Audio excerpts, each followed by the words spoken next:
Yaoundé, le 19 août 2026. Le ministre de l'administration territoriale a Monsieur Okala Ebodé Joseph Thierry, membre du directoire du Mouvement pour la Renaissance du Cameroun, MRC. Yaoundé. Ref, VL du 23 décembre 2025.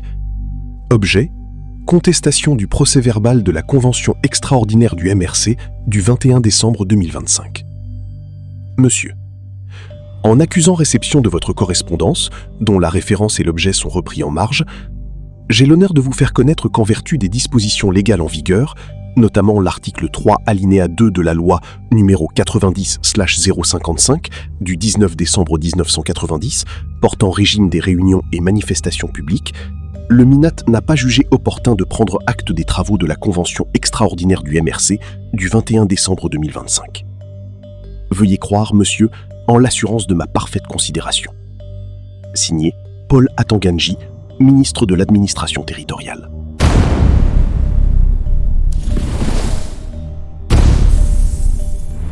Un numéro d'enregistrement, une date, une griffe manuscrite par-dessus un tampon officiel. Rien en apparence ne distingue la note des milliers de correspondances qui, chaque année, chaque semaine, chaque jour, transitent entre la hauteur du quartier administratif et les états-majors partisans du pays. Et pourtant, ce parchemin daté du 19 août 2026 signé par la main du ministre Paul Atanganji et adressé à M. Okala Ebodé Joseph Thierry, membre du directoire du Mouvement pour la Renaissance du Cameroun, referme sur le parti de Maurice Kamto un étau que beaucoup croyaient desserré depuis la présidentielle d'octobre 2025.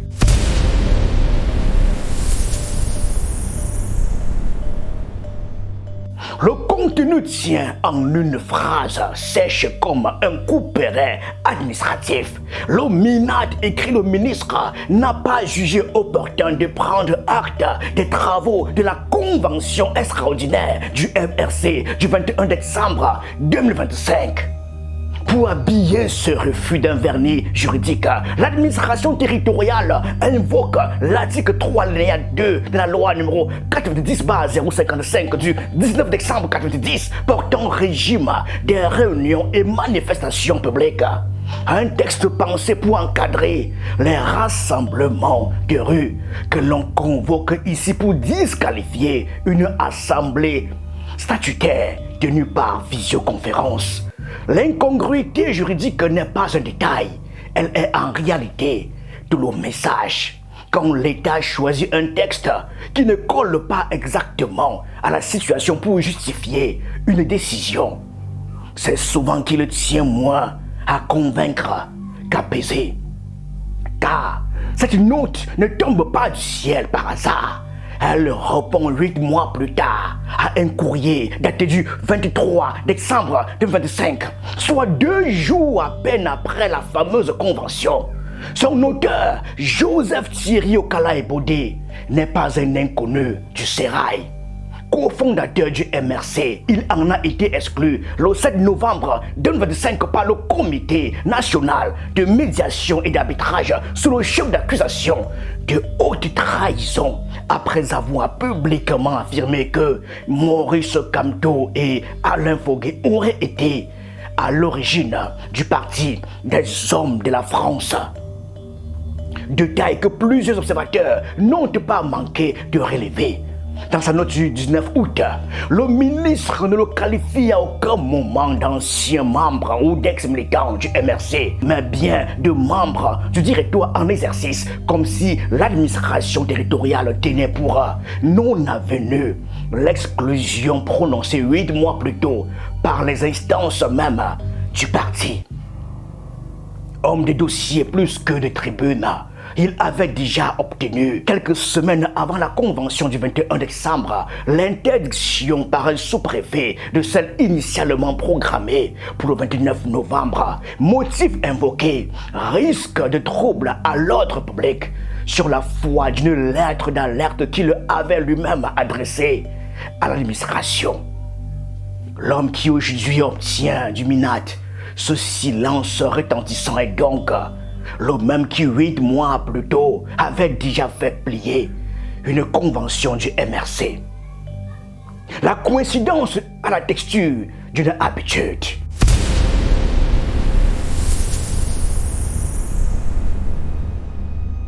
Pour saisir la portée de cette note, il faut remonter au fil d'une année où Maurice Kamto n'a cessé de perdre puis de reconquérir des terrains qu'il croyait acquis.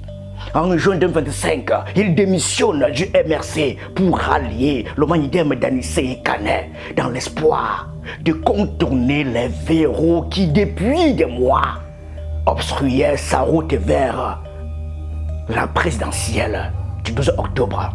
La manœuvre échoue.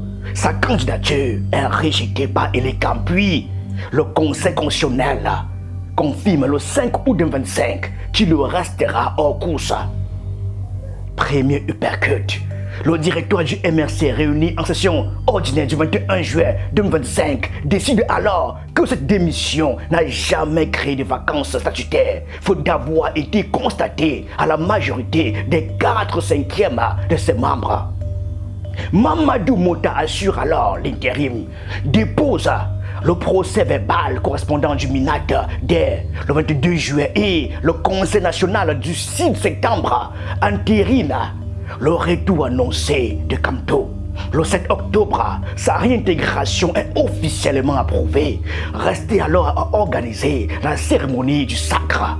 Ce sera chose faite après un premier report contre le 21 décembre 2025 par visioconférence avec une reconduction à 95,44% des voix et l'annonce d'une nouvelle coalition, l'Alliance politique pour le changement.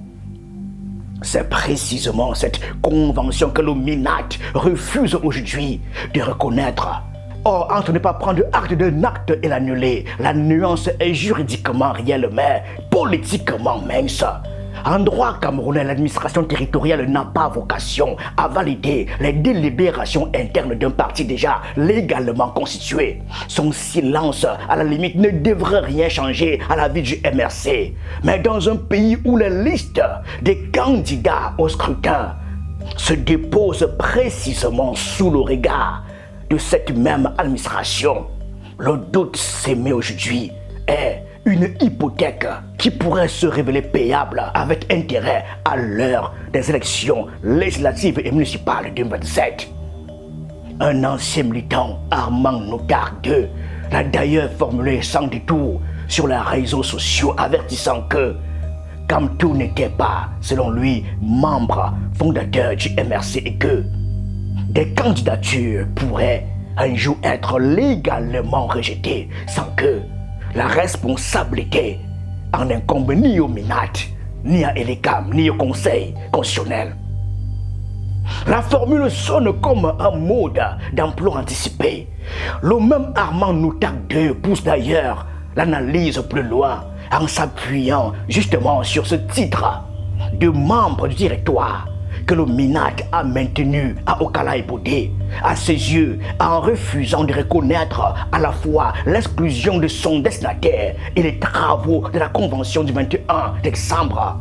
Le ministère indiquerait en creux ce qu'il attend du MRC pour que le parti pèse dans les rééquilibrages institutionnels promis après 2027, à savoir l'organisation d'une convention qu'il jugerait pleinement conforme au texte où Maurice Kamto quitterait formellement la présidence pour reprendre, au moins jusqu'en 2028, le simple statut de militant.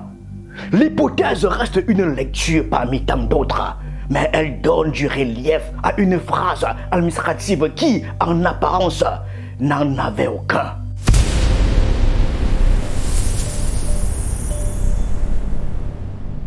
Le procédé au Okala Ebodé n'est du reste pas isolé. À quelques encablures de là, au tribunal de première instance de Kouno, un autre feuilleton judiciaire tient en haleine la classe politique camerounaise.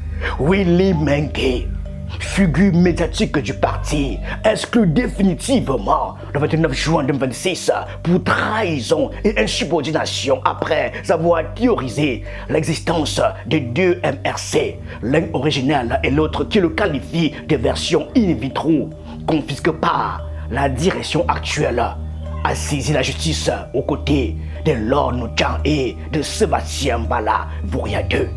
Leur requête, un référé 2 à 1 réservé aux situations de péril imminent, demande au juge d'interdire à Maurice Kamto de s'exprimer encore au nom du parti, d'annuler les décisions prises depuis son retour et de désigner un mandataire judiciaire provisoire pour administrer la formation.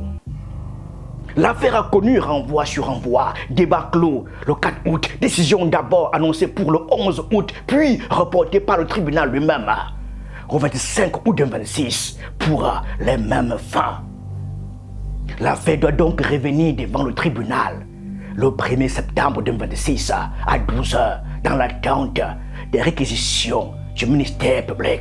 Et cet enlisement procédural à lui seul mesure la difficulté qu'éprouve la justice camerounaise à trancher une question aussi sensible que la direction légale du principal parti d'opposition. Mais il alimente surtout l'hypothèse d'un choix délibéré du pouvoir. Laisser traîner l'affaire pour nuire au maximum au parti. 3 procédures distinctes, 2 tribunaux, une administration et un seul point de convergence. La légitimité du retour de Kamto à la tête d'un parti qu'il a lui-même quitté 8 mois plus tôt pour tenter sa chance ailleurs.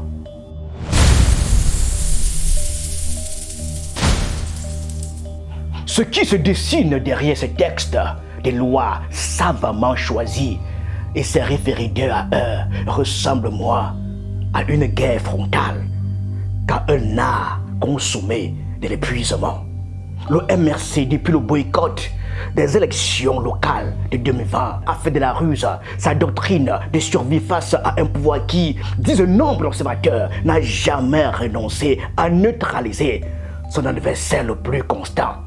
Contourner l'interdiction d'une convention par la visioconférence, fait adopter en urgence une modification du règlement intérieur, déposer chaque procès verbal au MINAT avec la ponctualité d'un rituel protecteur.